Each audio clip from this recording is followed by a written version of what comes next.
ಶ್ರೀ ಸದ್ಗುರು ಸಿದ್ಧಾರೂಢಾಯ ನಮಃ. ಗುರು ಬ್ರಹ್ಮ ಗುರುರ್ವಿಷ್ಣು ಗುರುರ್ದೇವೋ ಮಹೇಶ್ವರ ಗುರು ಸಾಕ್ಷಾತ್ ಪರಬ್ರಹ್ಮ ತಸ್ಮೈ ಶ್ರೀ ಗುರುವೇ ನಮಃ. ತತ್ಪುರುಷಾಯ ವಿದ್ಮಹೆ ವೀರಭದ್ರಾಯ ಧೀಮಹಿ ತನ್ನೋ ದೇವ ಪ್ರಚೋದಯಾತ್. ನಮ್ಮ ಚರಿತ್ರೆಯ ನಾಯಕರಾಗಿರ್ತಕ್ಕಂಥ ಬ್ರಹ್ಮರ್ಷಿ ಗರಗದ ಶ್ರೀ ಪರಮಪೂಜ್ಯ ಮಡಿವಾಳ ಶಿವಯೋಗಿಗಳು ಆ ಒಂದು ಮುರುಗೋಡ ನಾಡಿನೊಳಗೆ ಸಿದ್ದನಗವಿಯಲ್ಲಿ ವಾಸವಾಗಿದ್ದನ್ನು ನಾವು ನೀವೆಲ್ಲ ಹಿಂದೆ ಅವರ ಚರಿತ್ರೆಯಲ್ಲಿ ಕೇಳೇವಿ. ಹಂಗೆ ಆ ಒಂದು ಸಿದ್ದನಗವಿಯೊಳಗಿದ್ದಾಗ ಅವರ ಜೊತೆ ಸೇವೆ ಮಾಡ್ಕೊತ ಕುರುಬರ ರಾಮಪ್ಪ ಅಂತಕ್ಕಂಥವ ಇದ್ದ. ಜೊತೆಗೆ ಅವನ ಸ್ನೇಹಿತ ಆಗಿರ್ತಕ್ಕಂಥ ಕರಿಯಪ್ಪ ಅಂತಕ್ಕಂಥವ ಇದ್ದ. ಹಿಂಗೆ ಇವರಿಬ್ಬರು ಆ ಒಂದು ಸಿದ್ದನಗವಿಯಲ್ಲಿ ಮಡಿವಾಳ ಶಿವಯೋಗಿಗಳು ಇದ್ದಾಗ ಅವರ ಒಂದು ಸೇವೆಯನ್ನು ಮಾಡಿಕೊಂಡ ಇದ್ದರು. ಈ ಇಬ್ಬರೊಳಗೆ ಆ ಕುರುಬರ ರಾಮಪ್ಪ ಅಂತಕ್ಕಂಥವ ಬರಬರ್ತ ಏನು ಮಾಡಾಕತ್ತಿದ್ದ ಅಂದ್ರೆ ಬರೀ ಒಂದು ಗುಗ್ಗರಿಯನ್ನು ತಿಂದ ಜೀವಿಸುವ ಒಂದು ಸಾಧನೆಯನ್ನು ಮಾಡಾಕತ್ತಿದ. ಈ ಒಂದು ಆತನ ನಡೆ ಒಂದು ಮಡಿವಾಳ ಶ್ರೀಗಳ ಇಚ್ಛೆನ ಅಂತ ತಿಳ್ಕೊಂಡಿದ್ದ ಆತನ ಒಂದು ಸ್ನೇಹಿತ ಆಗಿರ್ತಕ್ಕಂಥ ಕರಿಯಪ್ಪ ಬರೀ ಗುಗ್ಗರಿಯನ್ನು ಆಹಾರವನ್ನಾಗಿ ತಿಂದ ರಾಮಪ್ಪ ಜೀವ ಹಿಡಿದ ಆ ಒಂದು ಕಾಳು ತಿನ್ನುವಂಥ ಒಂದು ಸಾಹಸವನ್ನು ಮಾಡುವುದನ್ನು ಆ ಒಂದು ಕರಿಯಪ್ಪ ಆ ಮಡಿವಾಳ ಅಜ್ಜಗೆ ಅರಿಕೆ ಮಾಡ್ಕೊತಾನೆ, ಅಂದ್ರೆ ಅವ್ರ ಮುಂದೆ ಹೇಳ್ತಾನೆ. ಆಗ ಈ ಎಲ್ಲವನ್ನು ಬಲ್ಲಂಥ ಮಡಿವಾಳ ಶಿವಯೋಗಿಗಳು ಏನೋ ರಾಯ ಗುಗ್ಗರಿ ತಿಂದ ಜೀವ ಹಿಡಿದೆಯಾ ಅಂಥೇಳಿ ನಸುಕೋಪದಿಂದನ ಆ ರಾಮಪ್ಪನನ್ನು ಕೇಳ್ತಾರೆ.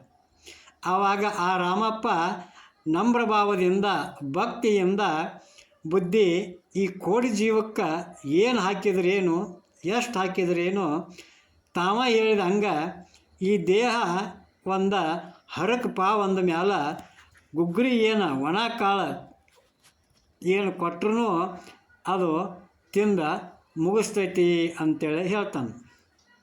ಆವಾಗ ಆ ಮಡಿವಾಳ ಶಿವಯೋಗಿಗಳು ಹೇಳ್ತಾರೋ, ಏ ರಾಮಪ್ಪ, ಹರಕು ಪಾವು ಅನ್ನೋದು ತಿಳಿದ ಮ್ಯಾಲ ಹಾಕಿದ್ರೆ ಕೆಳಗೆ ಸರಿದು ಹೊಕ್ಕತಿ ಅನ್ನೋದು ಗೊತ್ತಿದ್ದ ಮ್ಯಾಲ ಯಾಕೆ ಸುಮ್ಮನೆ ಮ್ಯಾಲೆ ಹಾಕಿ ಕೆಳಗೆ ಅದನ್ನು ಕಳಿಸಿ ಹಾಳಾಗಿ ಮಾಡಬೇಕಪ್ಪ, ಬೇಡ.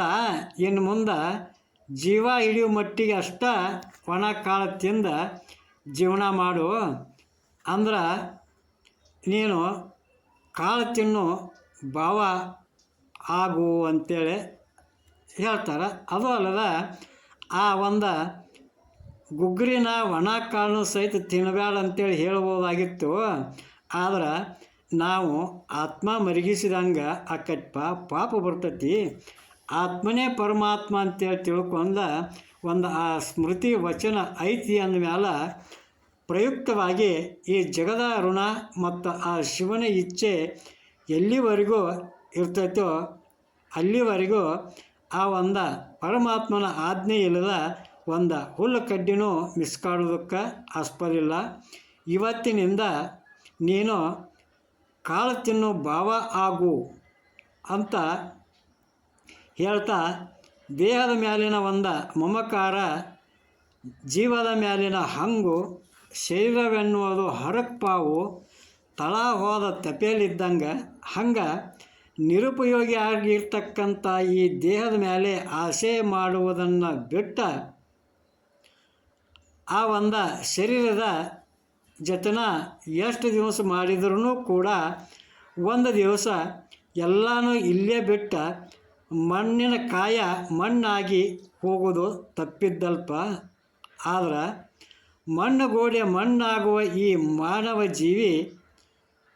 ಜೀವ ಇರೋದ್ರೊಳಗೆ ಆ ಪರಮಾತ್ಮನ ಆ ಮಹಾದೇವನ ಪ್ರೀತಿ ಪಾತ್ರಗಳಿಗೆ ವಿಶ್ವಾಸಗಳಿಗೆ ಪಾತ್ರ ಆಗುವಂಗೆ ಶ್ರದ್ಧಾಭಕ್ತಿಯಿಂದ ದುಡಿದ ಅವನಲ್ಲಿ ಒಂದು ಕೃಪೆಯನ್ನು ಬೇಡಿಕೊಂಡ ಮತ್ತು ಹುಟ್ಟಿಬಾರದಂಗೆ ಜೀವನ್ಮುಕ್ತ ಆಗಬೇಕಪ್ಪ ಅಂಥೇಳಿ ಆ ಯಾವ ಮಡಿವಾಳ ಶಿವಯೋಗಿಗಳು ಆ ಕಾಳು ತಿನ್ನೋ ಬಾಬಾನಿಗೆ ಆಶೀರ್ವಾದವನ್ನು ಮಾಡ್ತಾರೆ. ಹಿಂಗೆ ಮಡಿವಾಳ ಶಿವಯೋಗಿಗಳು ತಮ್ಮ ಜೀವಿತದ ಕೊನೆಯ ಭಾಗದೊಳಗೆ ಗರಗ ಗ್ರಾಮದಲ್ಲಿ ಇರುವಾಗ ಆ ಒಂದು ಗರಗ ಗ್ರಾಮದಲ್ಲಿ ನಾಗಪ್ಪ ಅಂತಕ್ಕಂಥ ಒಬ್ಬ ಸದ್ಗೃಹಸ್ಥ ಇರ್ತಾನೆ. ಆತ ಮಡಿವಾಳ ಸ್ವಾಮಿಗಳಲ್ಲಿ ಅನನ್ಯವಾಗಿರ್ತಕ್ಕಂಥ ಭಕ್ತಿಯನ್ನು ಇಟ್ಕೊಂಡಿರ್ತಾನೆ. ಅಂಥ ನಾಗಪ್ಪನ ಧರ್ಮಪತ್ನಿ ಬಸುರಿ ಆಗಿರ್ತಾಳೆ. ಅವಳಿಗೆ ನವಮಾಸಗಳು ತುಂಬಿ 10ನೇ ತಿಂಗಳಲ್ಲಿ ಅವಳಿಗೆ ಹೆರಿಗೆಯ ಬೇನೆ ಕಾಣಿಸ್ಕೊಳ್ತದೆ. ಅಂಥ ಒಂದು ಪರಿಸ್ಥಿತಿ ಒಳಗೆ ಹೆರಿಗೆಯ ಬೇನೆ ಸತತವಾಗಿ 3 ದಿನಗಳ ಕಾಲ ಆ ಹೆಣ್ಣು ಮಗಳಿಗೆ ತುಂಬ ತೊಂದರೆಯನ್ನು ಕೊಡ್ತೈತಿ. ಆದರೂ ಕೂಡ ಅವಳಿಗೆ ಹೆರಿಗೆ ಆಗೋದಿಲ್ಲ. ಕಾರಣ ಏನಪ್ಪ ಅಂತಂದ್ರೆ ಆ ಗರ್ಭಾಶಯದೊಳಗೆ ಆ ಕೂಸು ಅಡ್ಡಲಾಗಿ ಸಿಕ್ಕಾಕ್ಕೊಂಡಿರ್ತೈತಿ. ಅಂಥ ಒಂದು ಪರಿಸ್ಥಿತಿ ಒಳಗೆ ಆ ಹೆಣ್ಣು ಮಗಳ ಜೀವ ಉಳಿಯೋದನ್ನು ಕಠಿಣ ಆಗಿರ್ತೈತಿ. ಆವಾಗ ಆ ಒಂದು ಮಡಿವಾಳ ಜನ ಭಕ್ತನಾಗಿರ್ತಕ್ಕಂಥ ನಾಗಪ್ಪ ಧಾವಿಸಿ ಗರಗರ ಮಠಕ್ಕೆ ಬಂದ. ಅಲ್ಲೇ ತನ್ನ ಮನೆಯಲ್ಲಿ ತನ್ನ ಹೆಂಡತಿಯ ಪರಿಸ್ಥಿತಿಯನ್ನೆಲ್ಲ ವಿವರವಾಗಿ ಆ ಮಡಿವಾಳ ಸ್ವಾಮಿಗಳ ಮುಂದೆ ಹೇಳಿ ಅವರ ಪಾದಕ್ಕೆ ನಮಸ್ಕಾರ ಮಾಡ್ತಾನೆ. ಆವಾಗ ಆ ಮಡಿವಾಳ ಶಿವಯೋಗಿಗಳು ತಮ್ಮ ಪಾದೋದಕವನ್ನು ಅವನ ಕೈಯೊಳಗೆ ಕೊಟ್ಟು ಕಳಿಸ್ತಾರೆ. ಆವಾಗ ಆ ಮಡಿವಾಳಜ್ಜನ ಪಾದೋದಕವನ್ನು ತೆಗೆದುಕೊಂಡು ಬಂದಂಥ ಆ ನಾಗಪ್ಪ ಆ ಒಂದು ಪಾದೋದಕವನ್ನು ತನ್ನ ಹೆಂಡತಿಗೆ ಕುಡಿಸ್ತಾನೆ. ಕುಡಿಸಿದ ಕೆಲವೇ ಕ್ಷಣಗಳಲ್ಲಿ ಆ ಒಂದು ನಾಗಪ್ಪನ ಹೆಂಡತಿಗೆ ಸುಗಮವಾಗಿ ಸರಾಗವಾಗಿ ಹೆರಿಗೆ ಆಕ್ಕತಿ. ಆ ಹೆಣ್ಣು ಮಗಳು ಗಂಡು ಮಗುವಿಗೆ ಜನ್ಮವನ್ನು ನೀಡ್ತಾಳೆ. ಆವಾಗ ಆ ಒಂದು ಮಡಿವಾಳ ಶಿವಯೋಗಿಗಳ ಒಂದು ಮಹಾತ್ಮೆಯನ್ನು ಒಂದು ಘನತೆಯನ್ನು ಕಂಡುಕೊಂಡಂಥ ಆ ನಾಗಪ್ಪ ದಂಪತಿಗಳು ಆ ತಮಗೆ ಹುಟ್ಟಿರ್ತಕ್ಕಂಥ ಗಂಡು ಮಗನಿಗೆ ಮಡಿವಾಳಪ್ಪನೆಂದು ಹೆಸರನ್ನಿಟ್ಟು ಆತನ ನಾಮಸ್ಮರಣೆಯಲ್ಲೇ ನಿರತರಾಗ್ತಾರೆ. ಹಿಂಗೆ ಒಂದು ಮಡಿವಾಳಜ್ಜನ ಕೊನೆಗಾಲದೊಳಗೆ ಆ ಯಾವ ನಾಗಲಿಂಗ ಸ್ವಾಮಿಗಳಿಗೆ ಮತ್ತೊಮ್ಮೆ ಕೊನೆಯದಾಗಿ ಮಡಿವಾಳ ಶಿವಯೋಗಿಗಳನ್ನು ಭೇಟಿಯಾಗಬೇಕು, ಅವರ ದರ್ಶನವನ್ನು ಪಡೆದು ಅವರ ಆಶೀರ್ವಾದವನ್ನು ಪಡಿಬೇಕು ಅಂತಕ್ಕಂಥ ಹಂಬಲ ಅತಿ ತೀವ್ರವಾಗಿ ಬೆಳಿತೈತಿ. ಆವಾಗ ಆ ನಾಗಲಿಂಗ ಸ್ವಾಮಿಗಳು ನೇರವಾಗಿ ಗರಗದ ಗ್ರಾಮದ ಕಡೆಗೆ ಧಾವಿಸಿ ಬರ್ತಾರೆ. ಆ ನಾಗಲಿಂಗ ಸ್ವಾಮಿಗಳು ಗರಗ ಗ್ರಾಮಕ್ಕೆ ಬರುವುದನ್ನು ತಮ್ಮ ದಿವ್ಯ ದೃಷ್ಟಿಯಿಂದ ಕಂಡುಕೊಂಡಂಥ ಮಡಿವಾಳ ಶಿವಯೋಗಿಗಳು ತಮ್ಮ ಶಿಷ್ಯರಿಗೆ ಮಠದ ಬಾಗಿಲನ್ನು ಭದ್ರವಾಗಿ ಮುಚ್ಚಿಬಿಡ್ರಿಪ್ಪ, ಯಾರು ಬಂದು ಎಷ್ಟೋ ಕೂಗಿದ್ರು ಎಷ್ಟೋ ಒದರಾಡಿದ್ರು ಯಾವುದೇ ಕಾರಣಕ್ಕೂ ಯಾವುದೇ ಕಾಲಕ್ಕೂ ಮಠದ ಬಾಗಿಲನ್ನು ತೆರಿಬ್ಯಾಡ್ರಿ ಅಂತೇಳಿ ಕಟ್ಟಾಜ್ಞೆಯನ್ನು ಮಾಡಿ ಮಡಿವಾಳ ಶಿವಯೋಗಿಗಳು ಹೋಗಿ ಏಕಾಂತದೊಳಗೆ ಧ್ಯಾನಸ್ಥರಾಗಿ ಕೂತ್ಕೋತಾರೆ. ಆವಾಗ ಸಹಜವಾಗಿ ಆ ಮಡಿವಾಳ ಸ್ವಾಮಿಗಳ ಮಠಕ್ಕೆ ನಾಗಲಿಂಗ ಸ್ವಾಮಿಗಳು ತಲುಪ್ತಾರೆ. ತಲುಪಿ ನೋಡಿದಾಗ ಮಠದ ಬಾಗಿಲು ಭದ್ರವಾಗಿ ಮುಚ್ಚಲ್ಪಟ್ಟಿರ್ತೈತಿ. ಆ ಮುಚ್ಚಿದ ಮಠದ ಬಾಗಿಲನ್ನು ನೋಡಿದಂಥ ಆ ಯಾವ ನಾಗಲಿಂಗ ಸ್ವಾಮಿಗಳು ಏನು ಮಾಡ್ತಾರೋ ಅಂತಂದ್ರೆ ಬಾಗಿಲು ತೆಗೀರಿ ಅಂತೇಳಿ ಒಳಗಿದ್ದವ್ರನ್ನ ಕರಿತಾ ಒದರ್ತಾ ಬಾಗಿಲು ಬಡಿಯೋಕೆ ಚಲೋ ಆಕ್ಕಾರ. ಆವಾಗ ಯಾರೂ ಕೂಡ ಆ ಬಾಗಿಲನ್ನು ತೆರೆಯೋದಿಲ್ಲ. ಆ ಬಾಗಿಲನ್ನು ತೆರೆಯಲಾರದ್ದನ್ನು ಕಂಡುಕೊಂಡಂಥ ನಾಗಲಿಂಗ ಸ್ವಾಮಿ ಇನ್ನೂ ಅತಿಯಾಗಿ ಚೀರಾಡುತ್ತಾ ಬಾಗಿಲನ್ನು ಬಡಿಯಾಕ ಪ್ರಾರಂಭ ಮಾಡ್ತಾರೆ. ಅವರ ಒಂದು ಅಬ್ಬರಕ್ಕೆ ಶ್ರೀ ಮಡಿವಾಳ ಸ್ವಾಮಿಗಳು ತಾವು ಕುಳಿತಂಥ ಸ್ಥಳದಿಂದ ಎದ್ದು ಬಂದ ಶ್ರೀ ನಾಗಲಿಂಗ ಸ್ವಾಮಿಗಳಿಗೆ ಹೋಗೊಡ್ತಾರಲ್ಲ ಹೊರತಾಗಿ ಆದ್ರೆ ಬಾಗಿಲು ತೆಗೆದಿಲ್ಲ. ಅಷ್ಟೇ ಅಲ್ಲ, ಏ ನಾಗಲಿಂಗ, ಇಲ್ಲಿ ನಿನ್ನ ಕೆಲಸ ಏನಾಯಿತು, ಬಂದ ದಾರಿಗೆ ಸುಮ್ಕೆಲ್ದಂಗೆ ಸುಮ್ಮನೆ ಹೊರಟು ಹೋಗು ಅಂತೇಳಿ ಅತಿ ಕಠೋರವಾಗಿ ಉತ್ತರ ಕೊಟ್ಟ ಆ ಒಂದು ನಾಗಲಿಂಗ ಸ್ವಾಮಿಗಳಿಗೆ ಹೇಳ್ತಾರಲ್ಲ ಹೊರತಾಗಿ ಬಾಗಿಲ ತೆಗೆದಿಲ್ಲ. ಆವಾಗ ಆ ನಾಗಲಿಂಗ ಸ್ವಾಮಿಗಳು ಹಠ ಹಿಡದ ಕದ ತೆರೆಯಾಕಬೇಕು, ಕದ ಮಠದ ಬಾಗಿಲ ನೀವು ತೆಗಿಯಾಕಬೇಕು ಅಂತೇಳಿ ಗಟ್ಟಿಯಾಗಿ ಹಠ ಹಿಡ್ದ ಕುಣಿತಾ ಬಿಡ್ತಾರೋ. ಇಂಥ ಒಂದು ಉಭಯ ಮಹಾತ್ಮರಲ್ಲಿ ಯಾರು ಸೋಲ್ಬೇಕು, ಯಾರು ಗೆಲ್ಲಬೇಕು?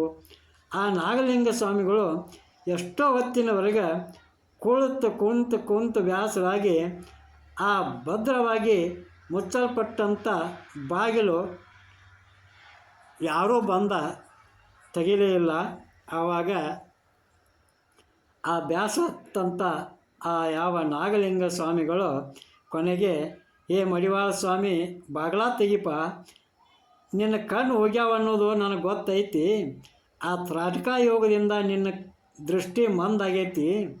ಅದಕ್ಕೆ ಒಳಗೆ ಬಂದ ನಿನ್ನ ಹೋದಂಥ ಕಣ್ಣುಗಳನ್ನು ನೆಕ್ಕಿ ಗುಣಪಡಿಸ್ತೀನಪ್ಪ, ನಿನ್ನ ಕಣ್ಣು ಕಾಣುವಂಗೆ ಮಾಡ್ತೀನಪ್ಪ ಏ ಮಡಿವಾಳ ಸ್ವಾಮಿ. ಅದಕ್ಕೋಸ್ಕರವಾಗಿ ನೀನು ಬಾಗಿಲು ತೆಗಿಪ ಅಂತೇಳಿ ಅತಿ ವಿನಯರಾಗಿ ವಿನಮ್ರದಿಂದ ಬೇಡಿಕೊಂಡರೂ ಸಹಿತ ಆ ಮಡಿವಾಳ ಸ್ವಾಮಿಗಳು ಅತಿ ನಿಷ್ಠುರವಾಗಿ ನುಡಿತಾರೆ.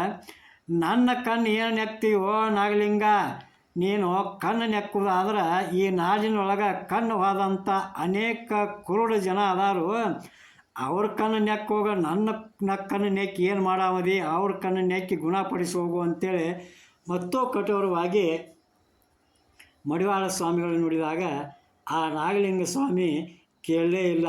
ಹಠ ಹಿಡಿದ ಕುಂತ ಮತ್ತು ಒದರಾಕತ್ತಿದ್ರು, ಕೂಗಾಕತ್ತಿದ್ರು. ಇನ್ನೂ ಹೆಚ್ಚಿನ ಒಂದು ಒತ್ತಡದಿಂದ ಆ ಬಾಗಿಲನ್ನು ಬಡಿಯಾಕತ್ತಿದ್ರು, ಚೀರಾಡಕತ್ತಿದ್ರು.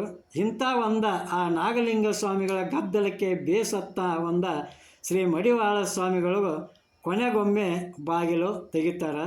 ಆವಾಗ ಶ್ರೀ ನಾಗಲಿಂಗ ಸ್ವಾಮಿಗಳು ಮಠದ ಒಳಗೆ ಪ್ರವೇಶವನ್ನು ಮಾಡ್ತಾರೆ.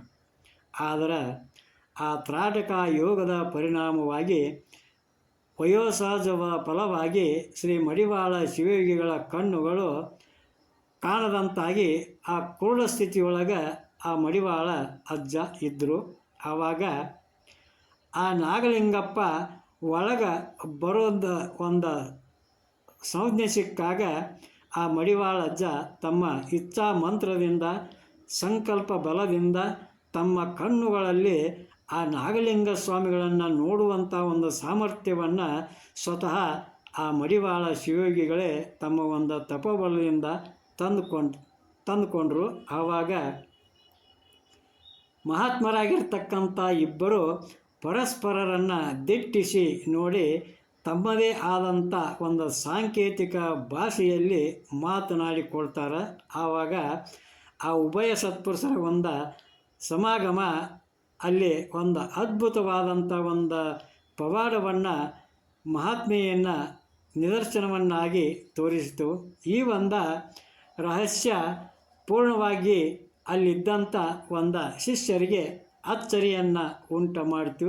ಹಿಂಗೆ ಈ ಘಟನೆಯ ನಂತರ ಶ್ರೀ ನಾಗಲಿಂಗ ಸ್ವಾಮಿಗಳು ಹೇಳ್ತಾರೆ, ಹೇ ಮಡಿವಾಳ ಸ್ವಾಮಿ, ನೀನು ಮುಂದೆ ನಡಿ, ನಾನು ಹಿಂದಿನಿಂದ ಬರ್ತೇನೆ ಅಂತ ಹೇಳಿ ಆ ನಾಗಲಿಂಗ ಸ್ವಾಮಿಗಳು ಶ್ರೀ ಮಡಿವಾಳ ಸ್ವಾಮಿಗಳ ಅಡಿದಾವರಿಗೆ ನಮಸ್ಕರಿಸಿ ಹೊರಟು ಹೋದರು ಅಂತಕ್ಕಂಥ ಒಂದು ಚರಿತ್ರೆಯನ್ನು ಇವತ್ತು ಇಲ್ಲಿ ಮುಕ್ತಾಯಗೊಳಿಸೋಣ ಅಂತ ಹೇಳ್ತಾ, ಜೈ ಮಂಗಲಂ, ಜೈ ನಮಃ ಪಾರ್ವತೀಪತೆ ಶಿವ ಹರ ಹರ ಮಹಾದೇವ. ಶ್ರೀ ಸದ್ಗುರು ಸಿದ್ಧಾರೂಢಾಯ ನಮಃ. ಶ್ರೀಮನ್ ನಿಜಗುಣ ಶಿವಯೋಗಿ ಮಹಾರಾಜ್ ಕಿ ಜೈ.